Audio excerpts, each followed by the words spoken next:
Welcome to the Slop Temple. We pray this video helps. You need to start with network and app readiness. Run a speed test to verify your upload bandwidth and choose a bitrate that leaves headroom. Once done, update Streamlabs OBS and relaunch it as administrator so permissions aren't blocking encoding.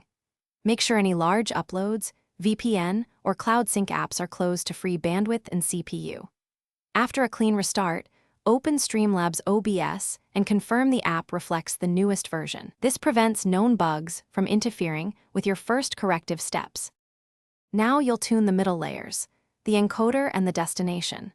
Try toggling between X264 and your GPU encoder, NVENC or AMD, because one may be more stable on your hardware, and changing explains whether CPU or GPU is the bottleneck.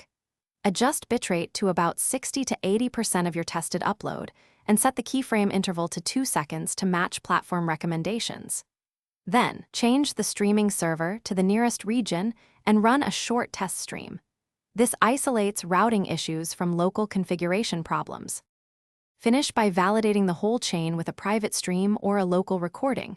Once done, inspect the output for dropped frames, audio sync, and stuttering. If you see errors, reset the platform stream key and re-add it in Streamlabs OBS, then test again.